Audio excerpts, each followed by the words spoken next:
अब हमारा यहाँ पर आपको एक टॉपिक नज़र आया था विंडो फॉर्म्स के बाद HTML। तो HTML के बारे में आप सब लोग अच्छे से जानते हैं। अगर आप लोग नहीं जानते हैं, अगर आप बिगनर्स हैं HTML से रिलेटेड, वैसे तो हम लोग प्रीवियस सारे सेमेस्टर्स में वेब से रिलेटेड पढ़ते ही आ रहे हैं, तो आप लोग मेरे चैनल पर जाएँ और यहाँ पर आपको HTML5 से रेलिवेंट जो है वो कंटेंट मिल जाएगा। आप लोग यहाँ से भी देख सकते हैं।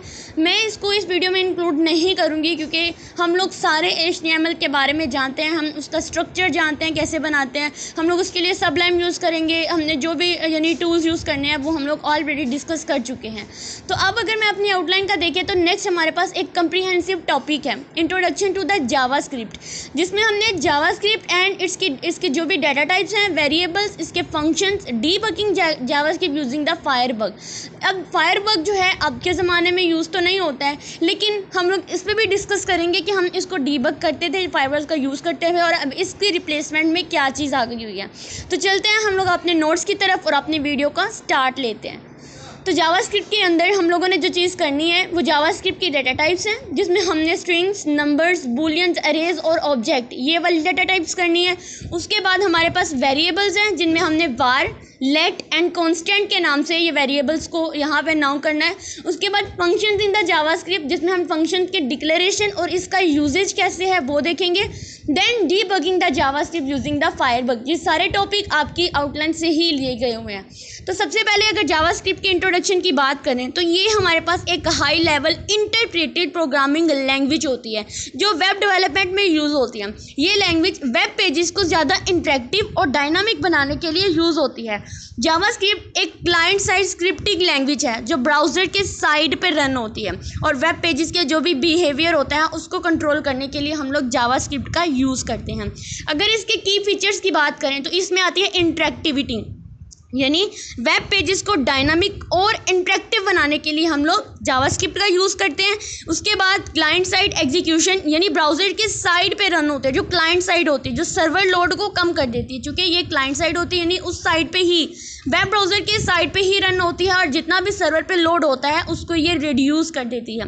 उसके बाद है इवेंट हैंडलिंग, यानी यूज़र इंटरेक्शन, जैसे कि यूज़र क्लिक करता है, फॉर्म सबमिशन होती है, ये सारे काम जो होते हैं ये हमारा जावास्क्रिप्ट होते हैं, और इसके अंदर कैपेबिलिटी होती है इन चीज़ों को रन करने की। ठीक है, उसके बाद हम चलते हैं जावास्क्रिप्ट की डाटा टाइप्स के ऊपर। तो जावास्क्रिप्ट की वेरियस डाटा टाइप्स हैं, जैसे हमारे पास आ जाता है स्ट्रिंग है, नंबर्स है, बूलियंस है। अब ये जो जावास्क्रिप्ट में डिफरेंट डाटा टाइप जो है ये वैल्यू को रिप्रेजेंट करते हैं। ये डाटा टाइप्स प्राइमरी और कम्प्लेक्स टाइप्स में कैटेगराइज की जाती हैं। तो अगर मैं इसकी प्राइमरी डाटा टाइप्स की बात करती हूँ तो इनमें मेरे पास आ जाते हैं मेरी स्ट्रिंग, नंबर्स, बूलियन, अनडिफाइंड। अगर मैं स्ट्रिंग की बात करती हूँ तो मेरा जितना भी टेक्सचुअल डाटा होता है उसको रिप्रेजेंट करता है, यानी स्ट्रिंग को सिंगल कोट्स, डबल कोट्स या बैकटिक्स के में डिफाइन किया जाता है। जैसे अगर मैं आप लोगों को यहाँ पे इसकी एग्जांपल बताती हूँ तो सबसे पहले लिखा हुआ है नेम लिखा हुआ है जॉन डॉय, ये सिंगल कोट्स के अंदर लिखा हुआ है। उन्होंने लेट मैसेज करेंगे, ये जो मैसेज है इसमें भी उन्होंने हेलो वर्ड लिखा हुआ है। ये जो टेम्पलेट है इसके अंदर भी उन्होंने हेलो डॉलर नेम, ये बैकटिक्स में इन्होंने इसको टेम्पलेट को जो है लिखा हुआ है। ठीक है, जितने भी इनकी जो भी टेक्सचुअल फॉर्मेट में हम डाटा को रिप्रेजेंट करते हैं उसके लिए हम लोग स्ट्रिंग का यूज़ करते हैं, और स्ट्रिंग को यूज़ करने के लिए हमें कौन कौन से single quotes, double quotes and backticks का हम लोग यूज़ करते हैं। उसके बाद आता है नंबर्स। अब नंबर्स होते हैं जितनी भी वैल्यूज़ होती हैं उनको रिप्रेजेंट करता है। जैसे मेरे पास आ गया मेरा इंटीजर हो गया, ठीक है, उसके बाद फ्लोटिंग पॉइंट नंबर हो गया, दोनों ये जावास्क्रिप्ट में नंबर्स को रिप्रेजेंट करने के लिए हम लोग इंटीजर और फ्लोटिंग पॉइंट में इनकी वैल्यू को लेते हैं। क्योंकि मैंने बात की थी कि जावास्क्रिप्ट जो जिसमें जो डाटा टाइप्स होती हैं ये वैल्यू को ही रिप्रेजेंट करती हैं। जैसे यहाँ पे देखें लिखा हुआ है let age is equal to 30, यानी इंटीजर, और let price is equal to 99.99, यानी ये फ्लोटिंग में है, ये 30 में, यानी दोनों के दोनों नंबर्स को रिप्रेजेंट कर रहे हैं। अब डाटा टाइप तो इसमें कहीं भी नज़र नहीं आ रहा, ना स्ट्रिंग लिखा हुआ है, ना उन्होंने हमें इंटीजर लिखा हुआ है या फ्लोटिंग पॉइंट लिखा हुआ है, बल्कि उन्होंने उनकी वैल्यू से ही उस डाटा टाइप को रेफर कर दिया हुआ है कि आप लोग इनका यूज़ करते हुए इनके टाइप को यूज़ करेंगे। उसके बाद आता है बूलियन, और बूलियन सिर्फ और सिर्फ ट्रू और फॉल्स की वैल्यूज़ को ही रिप्रेजेंट करता है। अगर तो ये एक्टिव है तो ट्रू हो जाएगा, अगर तो ये वेरीफाइड है तो ये फॉल्स हो जाएगा। इस तरह से हम इसका यूज़ करते हैं, ठीक है। उसके बाद आता है अनडिफाइंड। अगर अनडिफाइंड की हम बात करते हैं तो जब किसी वेरिएबल को वैल्यू असाइन नहीं की जाती तब हम उसकी वैल्यू को अनडिफाइंड होते हैं। जैसे एक अननाउन है, उसमें मैं कंसोल डॉट लॉग अननाउन लिखूंगी तो यानी इसकी आउटपुट अनडिफाइंड आएगी, हमें तो पता ही नहीं कि अनलॉग क्या है, अननाउन क्या है। तो ये भी जो कंसोल डॉट लॉग अननोन लिखा हुआ है ना, तो ये हमें बेसिकली कंसोल पर सिर्फ अननोन ही लिखा हुआ नजर आएगा, यानी अनडिफाइंड होती है, इनको कोई वैल्यू असाइन नहीं की जाती है, ये सिर्फ डिक्लेयर्ड किए जाते हैं।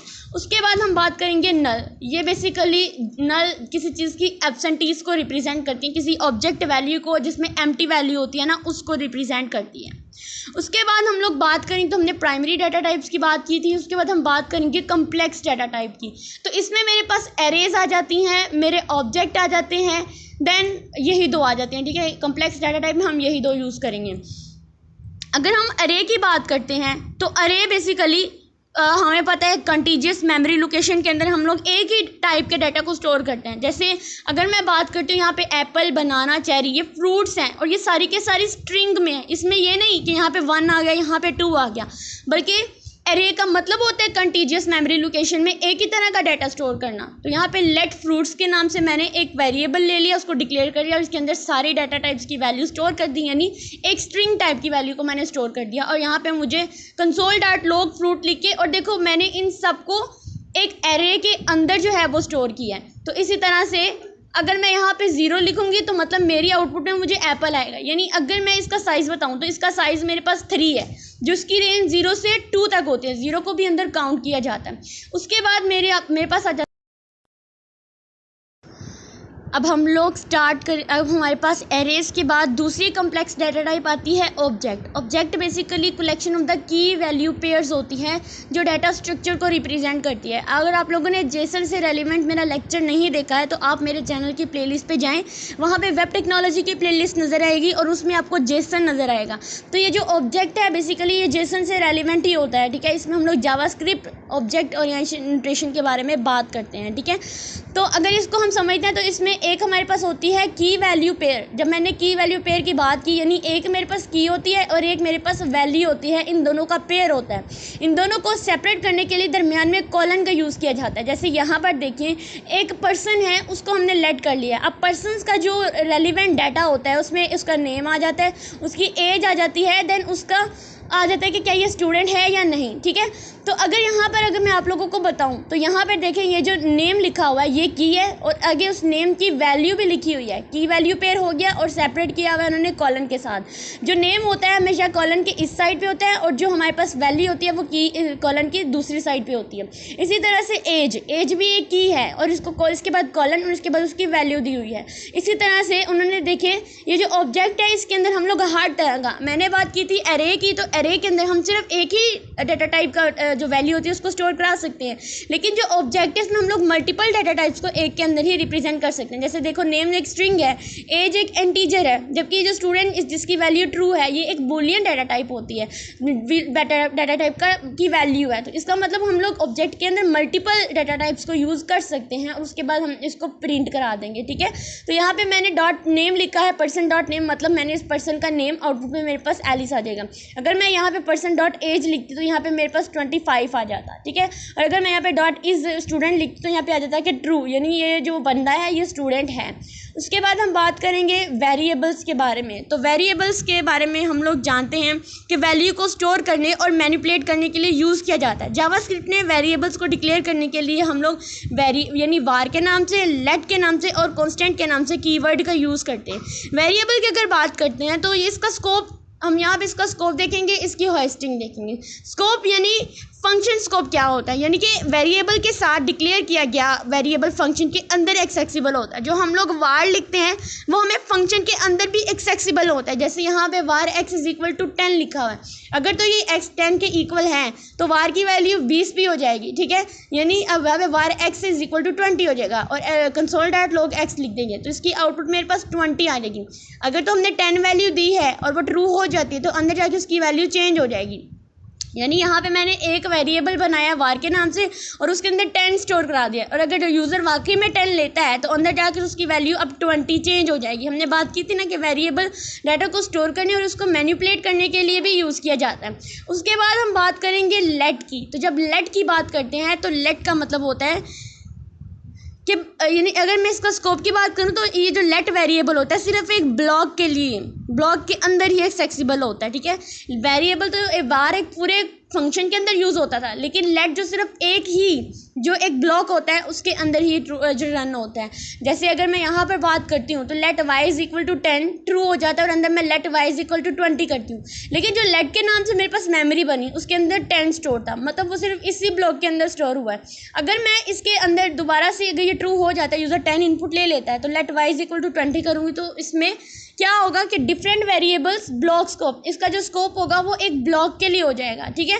देखो कंसोल डॉट लॉग वाई, अब यहाँ पर इस ब्लॉक तक इसकी वैल्यू सिर्फ 20 रहेगी। 20 क्यों रहेगी? क्योंकि ब्लॉक के अंदर लेट की वैल्यू जो है वो लेट जो हमने वाई किया है वो 20 है, जो वेरिएबल हमने लेट किया है वो 20 है। तो जब मैं इससे बाहर आऊँगी यानी इस ब्लॉक से बाहर आऊँगी तो इसकी जो वाई की वैल्यू वही प्रिंट होगी जो ऊपर y इज इक्वल टू 10 थी, ठीक है। यानी इसका स्कोप सिर्फ एक ब्लॉक तक ही था, ठीक है। उसके बाद अगर हम लोग बात करते हैं कांस्टेंट की, मेरे पास अगला वेरिएबल आता है कांस्टेंट। तो कांस्टेंट जो होता है ये ब्लॉक कांस्टेंट के साथ डिक्लेयर, एक कीवर्ड कांस्टेंट है उसके साथ डिक्लेयर किया गया वेरिएबल ब्लॉक के अंदर ही एक्सेसिबल होता है, यानी इसका स्कोप भी ब्लॉक तक ही होता है। फॉर एग्जांपल यहाँ पे इसकी एग्जांपल है constant z is equal to 30 and z is equals to 40, sorry ये उन्होंने यहाँ पे कमेंट लिया हुआ है, ठीक है। उसके बाद देखिए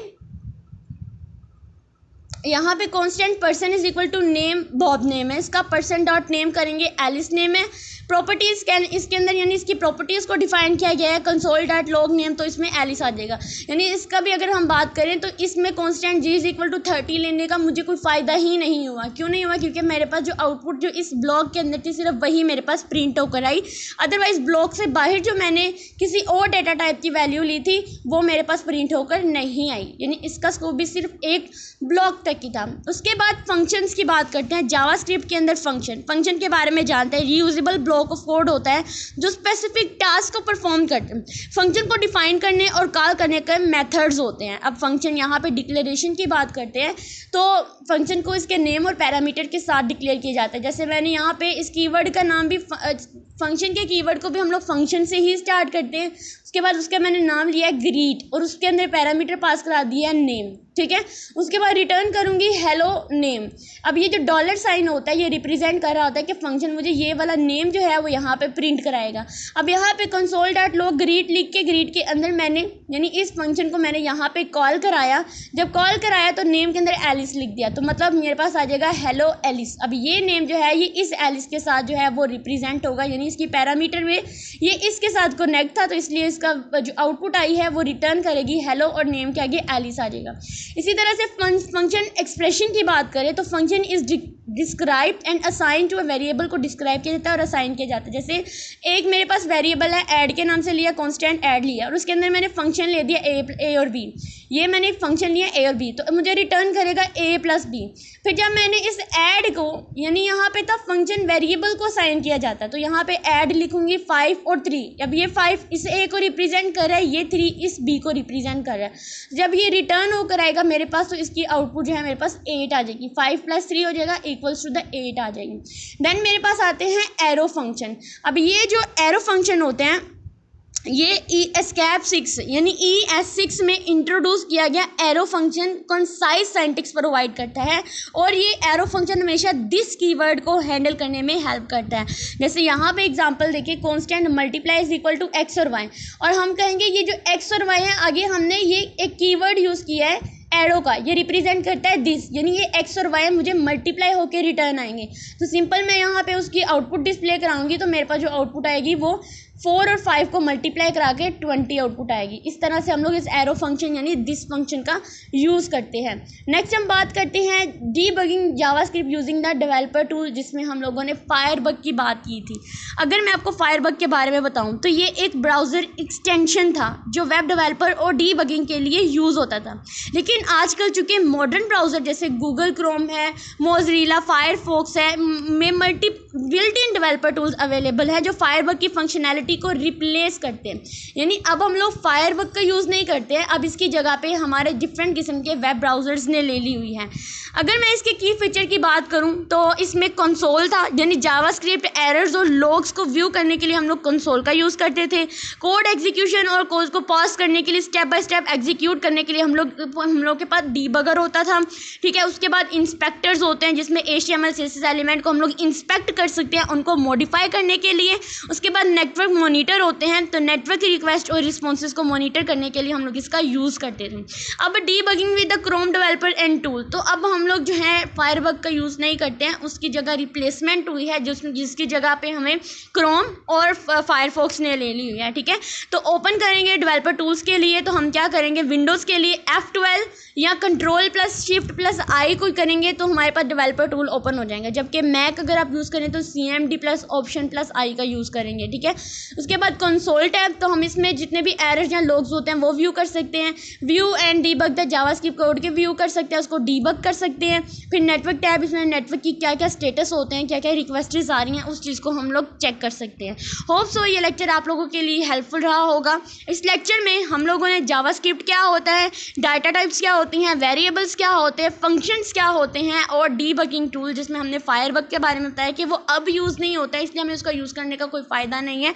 तो हम बताएंगे पेपर्स में कि ये अब यूज़ नहीं होती, ये अर्लियर जो ईरा था उसमें यूज़ होता था। अब हमारे पास जो है वो डेवलपर टूल्स चेंज हो चुके हैं, अब हमारे पास बिल्ट इन आ चुके हैं और फायरबग्स की जगह पे जो है क्रोम और फायरफॉक्स ने इसकी जगह ले ली हुई है। वीडियो अच्छी लगी हो वीडियो को लाइक करें, चैनल को सब्सक्राइब करें और नेक्स्ट वीडियो के लिए मुझे कमेंट सेक्शन में ज़रूर बताएं। अगर इससे रेलिवेंट कोई भी क्वेश्चन हो तब भी आप मुझे कमेंट सेक्शन में पूछें।